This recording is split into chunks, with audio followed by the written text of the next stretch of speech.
Now, I believe Bitcoin had a spectacular close yesterday. It has done something for the first time since the breakdown right here at $100,000. And this is all while crypto fear and greed has been oscillating between fear and extreme fear. Last week, in fact, we had sentiment sitting at extreme fear where the index tanked to 18. If you look at the historical data of crypto fear and greed sentiment, last month crypto fear and greed actually fell to 10, once again signifying extreme fear. If we go ahead and mark out every single time sentiment fell that low, you'll often find that the event at the time sort of warranted the fear that we saw on the streets. The first data point was in March 2020, and we all know what happened in March 2020. We had the entire COVID fiasco where markets across the board melted down. Now that's when crypto fear and greed fell to extreme fear, taking that index down to 10. Now that was warranted. The second time we had a meltdown to extreme fear was when the market actually dropped more than 50%. That's right. Now this was in June and July of 2021, which was this meltdown right here, which was a good 53%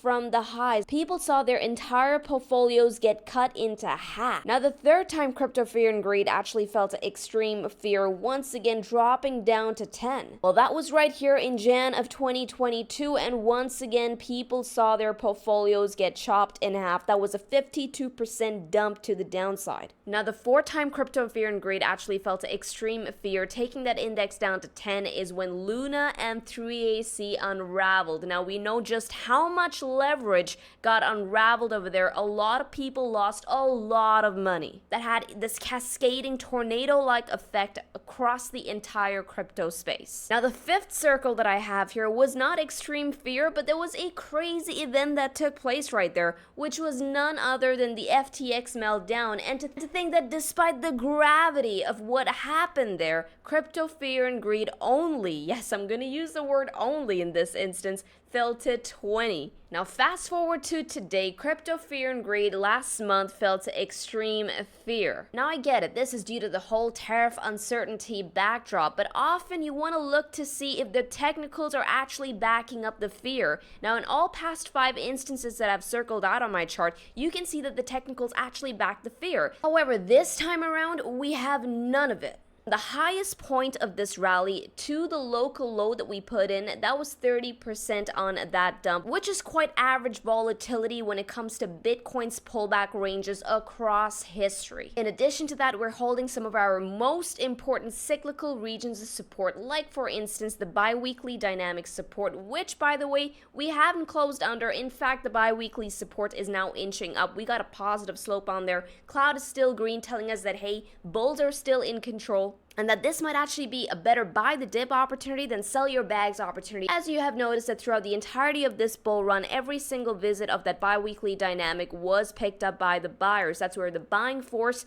overcame the selling force in the previous 2 instances, which subsequently actually led to Bitcoin's next major rallies through this current bull market. The first one was 200% to the upside, and the second one was another 100% to the upside. Now, if you guys are looking to capture the next trade off of the bi-weekly dynamic, then don't forget to check out the link in the description below to the BitUnex exchange, where they are giving you free deposit bonuses. Guys, this is free money at the corner of the room. For every 1,000 you put in, you're getting $200 back, which means if you put in 2,000, you get 400 back. You can use all of this money to put on new trades, to practice your leverage trading with it, or even to buffer against losses. Now, this is going to be valid until the end of the month, so make sure to take advantage of it. Now, irrespective of this, the streets are still rife with fear because of the uncertainty around tariffs. And despite Trump's announcement that, hey, the tariffs are going to be paused for the next 90 days for all trading partners except for China, the markets are still skeptical that this will quell uncertainties. However, my personal opinion is that people are completely forgetting of everything else that's in the pipeline, primarily around fiscal policy. He posted this a couple of days ago that I believe is going to be a massive counterforce to the economic repercussions of tariffs. This would effectively put money back in the pockets of corporations and consumers alike, while also helping the states chase their goals of reindustrialization. Now I get it, that's yet to be seen, but for the data we do have, we know that hey, inflation numbers are coming down, and historically every time inflation has had this massive turn in trend, this has put downward pressure on yields. The theory behind it is that when inflation is high, people often want to be compensated for actually losing their purchasing power, and that's why yields tend to go up when inflation goes up so drastically. However, when inflation comes down also so drastically, the opposite is true. Now, when yields go down, people often tend to go out the risk curve to actually get some yield on their investments. Now, in addition to those data points, there's the data point of the dollar strength index. Now, the observation is that every time the dollar strength drops, that's when the markets pick up, particularly Bitcoin. Now, I've gone ahead and marked out every single time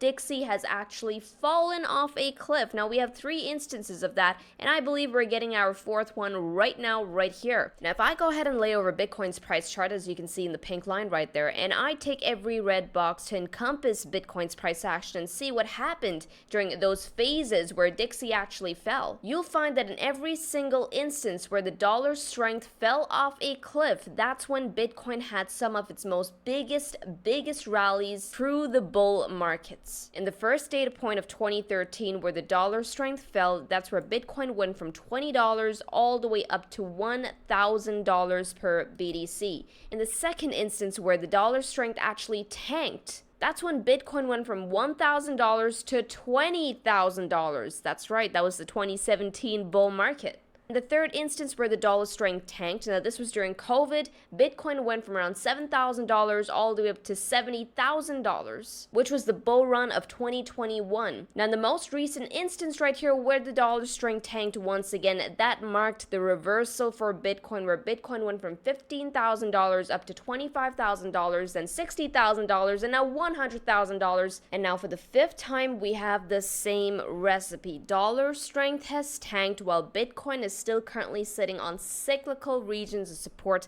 like the bi-weekly dynamic support as well as the monthly 10 simple moving average, while inflation is falling and while interest rates are also taking a turn. Now there's a lot of synergy across the board if you consider the entire picture. So all things considered, I do not think that extreme fear on this juncture is warranted. And I for one will be falling back onto my critical regions of support to keep me on the right side of this entire trend, which currently comes in at around 81.4k down to 78.5k. Now I hope you guys enjoyed this video. If you want to keep up with the next update, don't forget to hit the subscribe button. And if you like the information presented in this video today, make sure you smash the likes. I will now see you in the Discord chat. With this, trade safely, trade stress-free, trade the mango way, trade the easy way. Ciao, you guys.